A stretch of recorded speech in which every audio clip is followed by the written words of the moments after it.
right, we're back. It's a Thursday night. We've done quite a few of these lately, haven't we, Gareth? Yeah, we certainly have, mate. And all I'd like to say is greetings, I bring from Ragamuffin. That's a song for everyone. Just say greetings. What are you going on about? Don't worry, it's all good. I don't know. Yeah. But anyway, yeah, obviously we've been really busy, and I'm on the verge of completing my little project that I've been working on. I know a few people know about it, but all will be revealed on that soon. But we've got Calin tonight, haven't we? Calin Stefanoff on the Calinator. He's been getting in touch with us for a while. I mean, obviously, he's tried some of the drills out that we do. We know Calin quite well, I think, don't you?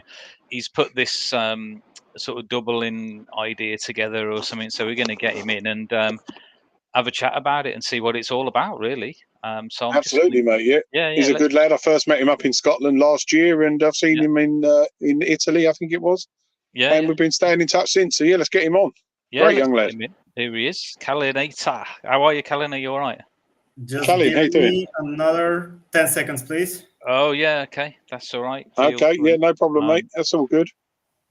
Good to see the hairstyle still growing, Calin. That's the main thing. Yeah, that's always the main thing. I'm just too slow with technologies. Oh, that's okay. Sorry.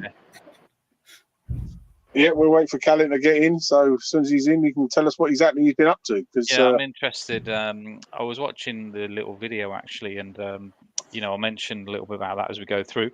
Sure, Calin will do the same thing as well. But I'm quite keen to hear what this idea is all about, really. Are you all right, Calin? Nope. 1, 2, 3, 2, 1. Okay, I mean. He's done. He sorted it. There you go. You're all good. Right. Okay. So tell us about this. I mean, obviously, thanks for coming on. I know you wanted to get on. I don't know if you know it, but I play backgammon. And in backgammon, there's a thing that we call the doubling cube, which is basically used for doubling. And I had the genius idea to introduce it to pool, and then suddenly I decided, okay, I'm gonna do a video on it. And I mean, I'm gonna put that. Is that the video on your YouTube channel? Because I can put a link. I can put a link to that in our little chat on Facebook. Yeah, that will be cool. I'll put that up. Because then I generate some more views too.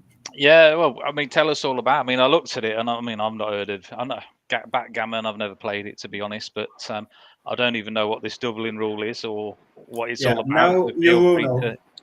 So basically, everyone has a chance to double if they want to before their first shot after the break. Yeah. So someone breaks. Let's say player A breaks, and they make a ball. And then before their next shot, they could double. What does it actually mean to double, though? I mean, that's what I was about to say. That. Okay. That's what I was about to say. Okay. So let's say they double. Then player B will come to the table with the choice where in option 1, he will accept it. And then the winner of the rack will score 2. While on the other hand, player B has option 2, where they can reject it, which we call pass or drop. And then player A scores 1, and the new game is started. Right. And then basically that's it. And that happens only before their first shot. Because normally in backgammon, you could double anytime. Before any time, it's your turn. But in pool, it wouldn't make sense. However, it does make sense when it's on the first shot. Because you don't have usually you don't have positions that are 90%, depending also on what level you play. Yeah. But if you have positions that are 90%, then it's useless because the doubling player can just say double, and the other guy will have to pass. Well, that's why we prevent that, because when it's only on the first shot, you have the time when it's something like a 90%, but that's when the guy makes 3 balls and is perfect position, or even 1 ball is perfect with perfect position, no clusters. Would probably be around that if you're a good player. But on the other hand, on the lower level, you don't get these things too often. Well, you have the case where you're somewhere between 60 and 80%, and that's actually a perfect zone for doubling. And that's why I thought it would work out. And when I've tried it, actually, it's quite okay. And I mean, I had people watching the video, and most of them were just insulting me, which is quite amusing, to be honest. Yeah, I saw that, Callan, on a few sites. Some people have not been receptive to it at all, have they? Yes, and I'm quite amused by that because, I mean, okay, they don't like it, that's fine, but then they say some stupid thing like, go with your fucking ideas somewhere else, or something like that. And I asked them the question, okay, could you please explain yourself? What don't you like about it? And their answer is, it's a stupid idea. Yeah. Just to clarify him again on the doubling. I mean, so let's say I'm playing Gareth. I break off. I pot a ball, and the table looks good, like a clearance. I could say I'm going to double, and then if I clear up, does that mean I get 2 racks instead of 1? Is that exactly the idea? Yeah. And then if I don't, if I say I'm going to double, what can he say? Yeah. Can Gareth object to that or not? Or does he just have to go with it? He has a choice, as said. And if he doesn't want to play the game doubled, he just gives you a point or a rack, but I tend to call it a point now because you can win more than 1. And I'm with you. So it's you like win a point and then start a new rack. If I double, right, I have a good break, pot a ball, I'm going to double. He's all right with that. If I don't clear up and he cleared up, say, does that mean he gets 2 points? Did you say? Yes, exactly. Yeah. So it's simple enough. I mean, that's it then. Simple as. So, Callan, where's this being played at the moment? Nowhere, I guess. Okay, not in your local club or anything like that, just with some people? No, I mean, I just tested it, but I made the video on it to try to get it a bit popular. I mean, it's an interesting little take on a different game concept. Yeah, it is, man. Isn't it? Yeah, I mean, it's and you're only proposing to do it the first shot after the break off. Is that what you're saying? Yeah, exactly. Because only in the first shot you have it actually, to an extent, increasing what is required to win a pool match. Because otherwise, if you can do it any shot, then it just increases the volatility and the random and stuff. And then I mean, it's an interesting. I guess if you're playing someone and they don't like the rule, they'll never double. It's can I double? No. Don't even ask. Yeah, that's right. Yeah. Don't even bother asking me. But it's an interesting little spin on the game. Really, it's like kind of saying, "Put your money where your mouth is." Really, I'm going to clear up the table. Yeah, basically. And let's say you break, you make a ball, but you have nothing to play on, so you play a push out. Yeah. If you play a push out, then you can still double before your next shot because you actually haven't played a shot. Oh, right. Okay. So, yeah. And Garrett's the same. Garrett comes to the table, says he doesn't want the push out, so he puts you back. Then you either double or don't double. If you don't double, then that's it. You can't double anymore. But the moment Garrett comes back to the table, then he can double. Can I double? Can I do a double to say Gareth won't clear the table in 10 minutes? You can probably do that if you play me, because I never clean a table in 10 minutes, unless maybe there are 3 balls on the table. Then there's a chance that I'm done within 10 minutes. That's not sure. Yeah, there's a lot of slow players out there, Callan, in the UK, and we're just absolutely fed up with them. They've got to speed up, so we're going to have to start putting a stop clock on some of them. Look, I like a shot clock that doesn't allow you to shoot in the first 15 seconds. That would be a better shot clock than a shot clock that is just limited to up to 30, 35 or whatever. Because I'm more annoyed, honestly, by fast players than by slow players. That's for me. Yeah, this is the argument, isn't it? You know, it's just when you're playing a fast player, why do people worry about that? Why do you want to play at a speed that if you're going to miss the ball just to put other people's conveniences at hand? If you play slow, you play slow. Simple as, right? Yeah, and I play slow. That's for sure. I used to play quite fast, but yeah, not anymore. Yeah, well, if you speed up, I'm sure that you're not doing your routine any justice, correct? Yeah. Unless that's already your routine, you know. I mean, for some people it is, of course. You know, the problem. I mean, I haven't got a problem with the people who play fast or slow. I mean, at the end of the day, when they're at the table, they can do what they want, really. The thing is, what disturbs me when I play against fast players is that somehow my mind considers it that they don't care, and then this is somehow disturbing to my mind. I mean, that's a problem I have, actually. Right, yeah. Well, it is, but I mean, like I say, at the end of the day, I mean, you can't personally change the way other people play. Of course, you know, you just got to accept it sometimes. Basically, the best thing you can do is just not look at all at what they do, and just look at the table you have onto the table.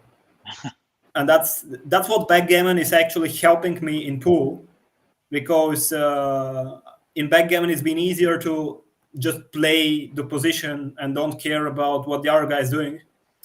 And then somehow, when I play pool, after having now for a few months played a lot of competitive backgammon, I'm less and less disturbed by the other guy, however he plays, whatever he does. Yeah, sure. I start more not to care about it.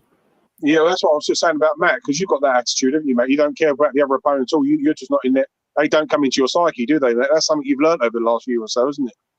Yeah, I mean, look, I know it's easier said than done, especially if you're losing. But yeah, but you do it. You actually do it. You're an advocate for it, and you actually pull it off, mate. Yeah, I mean, you got to try to just block it out, really, and you know, you can only do what you can do. Why worry about what they're doing? Yeah, sure. Exactly. Can't do anything about it. You know what I mean? Yeah, well, that's good to hear, Callan, that you're that's helping you in your mental approach to the ball. You know, backgammon sort of like preparing. Sorry, could you say that again, please? It just blacked out. He was just saying it's good that your backgammon's helping you with your pool. You know, in terms of the mental sort of aspects sometimes, which is good. I mean, everybody's always looking for a little edge sometimes to help bring the game on to another level. And you know, it could be something as stupid as changing your chalk. It could be something as playing backgammon. Some people it could be changing the shoes. I don't know, but everybody's different. The thing with backgammon is basically that you have no choice in backgammon. Again, you just have to be 100% in 100% of the time. Don't care about the other guy complaining about luck. About you shouldn't care about what the other guy is doing.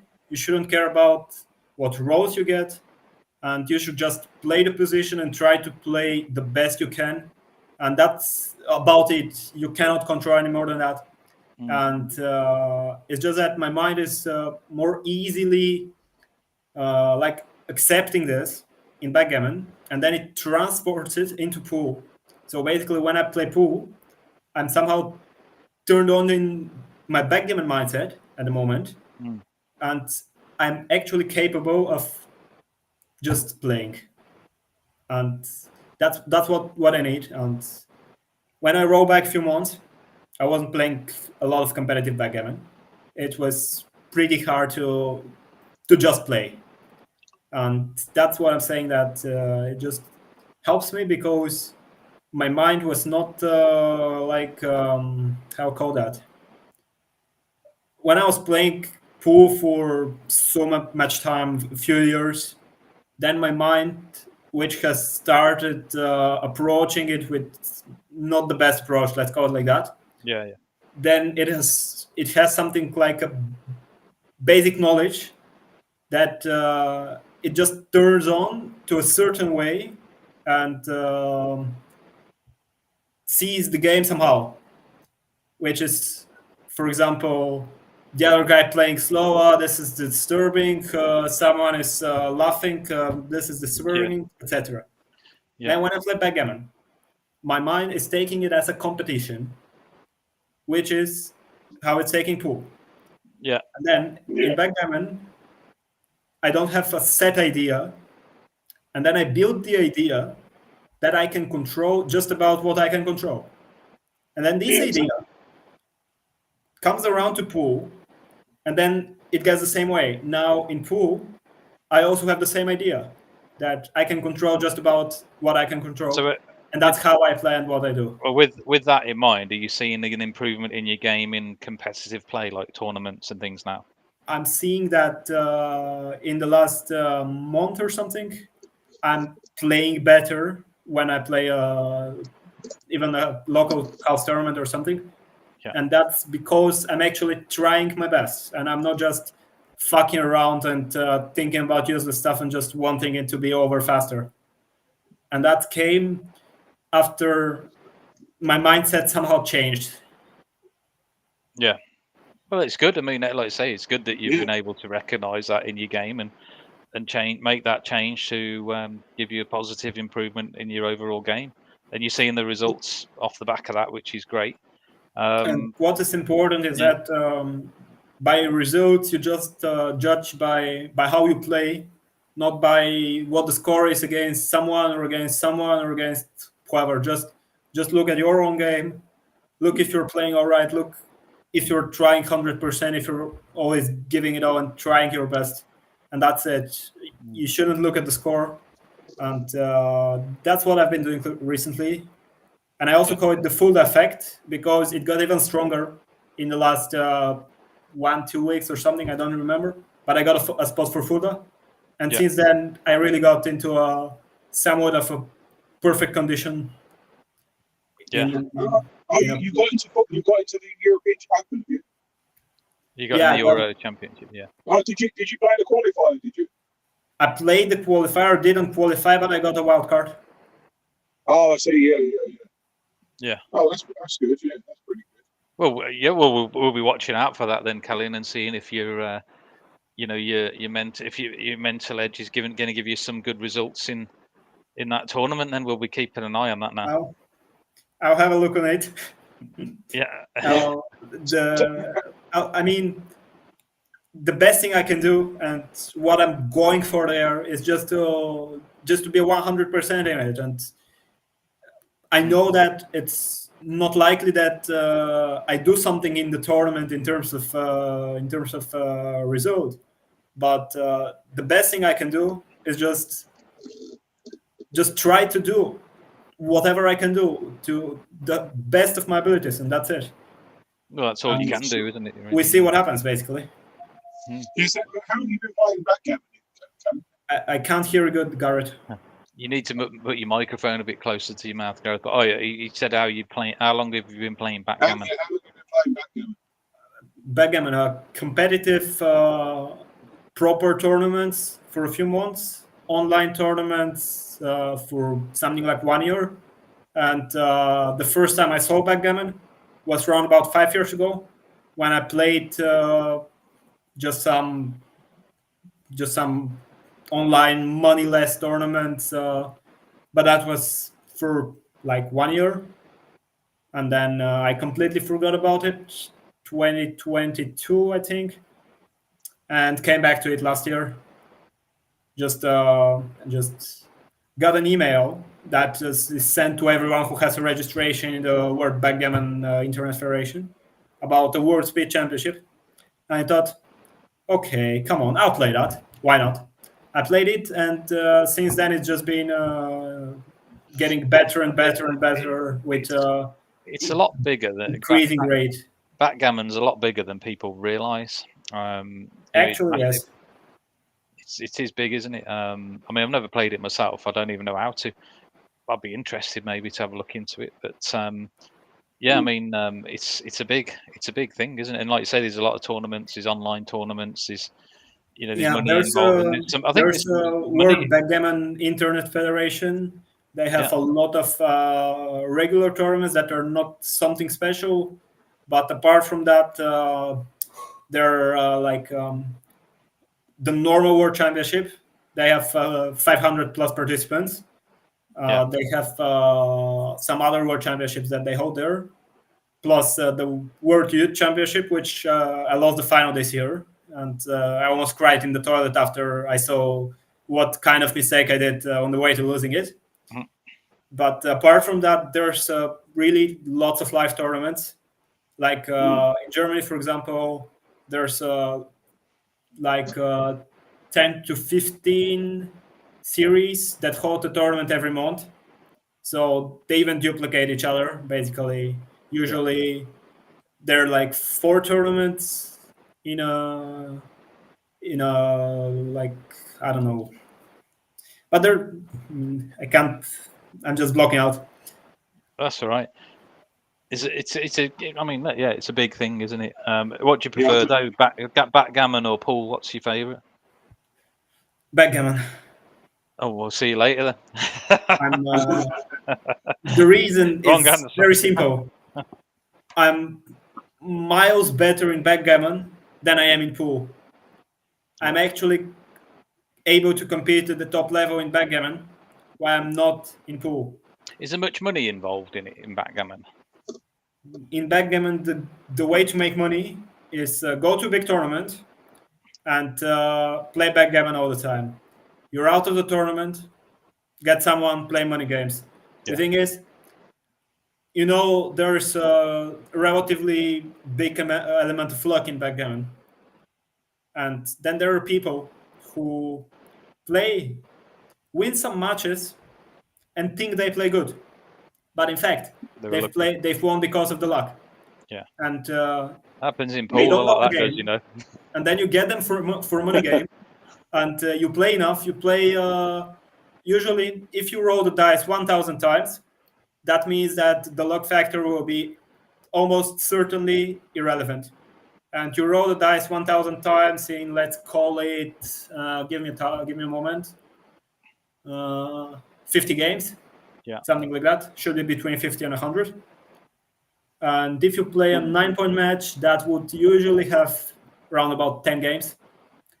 So if you play 5 to 10 matches with them, then you're most likely that your edge of skill will prevail, and then you'll just make money from that.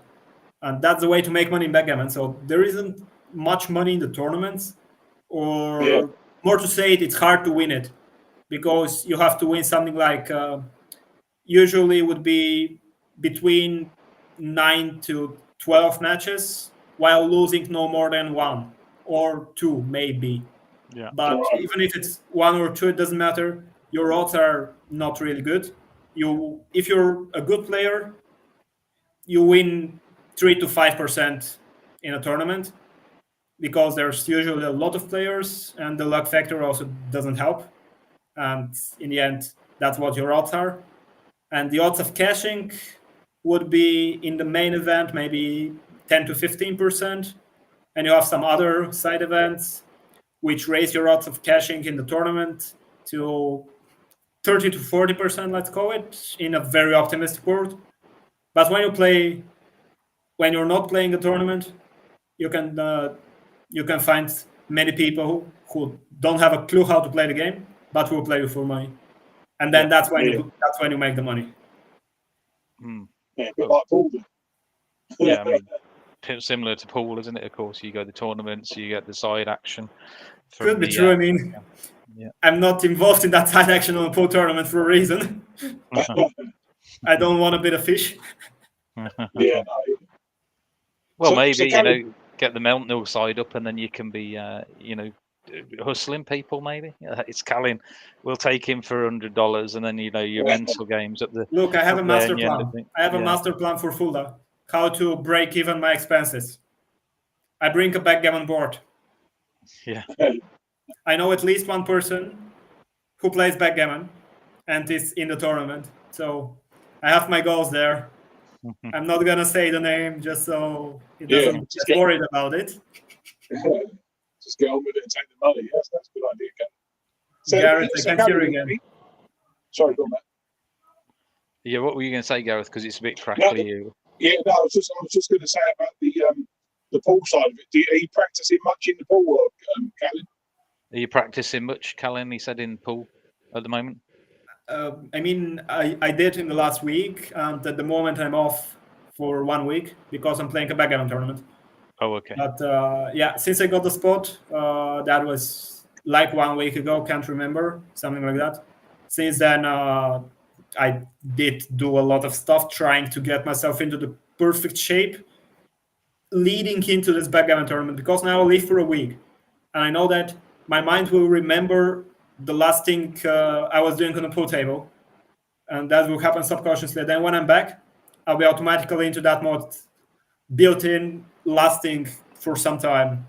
And then I'm back next week, and I have like 7 to 10 days, something like that, till Fulda. Yeah. And then I'll just prepare to the best I can. Yeah. Well, look, I mean, we wish you all the best in that tournament. We're definitely going to be keeping an eye on you to see if that mental edge is going to give you some good positive results. Just before we round it all up tonight, because we've got to shoot off in a bit myself. How can people? I mean, I know you got your own YouTube channel. I mean, I'll put the link in the chat if anybody wants to link to the double-in video. They can obviously see you through your YouTube channel as well, because I know you got some of the videos, of course, on there on your channel. I'm open to criticism. Yeah, I mean, is there any other social media things people can? Is it just your YouTube mainly, or? I mean, I guess you can share my Facebook because I post some stuff in there. Yeah, I mean, the people will see that, of course, on But here. apart from that, yeah. I mean, if anyone who is watching is playing backgammon, then they should check out on the backgammon, on the Calinator backgammon series. That's a tournament which the link is in the description of my YouTube channel. So if anyone watching is playing backgammon, check out on that. Okay, brilliant. Well, yeah, great. Well, Callie, just been great having you on, Callie. But do us a favour, Callie, once we wrap up, if you could just stay on the line for us, mate, if you would mind. Oh, we just wanted, yeah. He said he wanted you to hang on for a minute. I think he just wanted to ask you something else after we've ended the stream in a minute. But yeah, I'll end the stream now then, and then we'll hang around for a little other chat about something. But yeah, well, thanks again for coming on. And hopefully, you know, you might get a bit more uptake, a bit more interest in the double. It's an interesting idea. I wouldn't mind having a go at it in a game. Yeah, me too. If you test it, you'll see that it works. It's not giving an edge to the breaker or to the non-breaker, and then it's just adding an additional skill. Because if you do the odds properly and double accordingly and take or drop accordingly, you'll have an edge. And that's the whole goal of it, just to add an additional skill. And those who criticize me without even watching the video, that's why I wanted to get popular, because they'll shit themselves up. I know it. I just want to see their fucking reaction as soon as it gets popular. And right. Well, on that bombshell, I'm going to end the stream then. But yeah, thanks for coming on. Hold on there, Callie. And we'll have a little chat again in a minute. But we'll catch everybody else on the next little podcast. We'll see you again soon.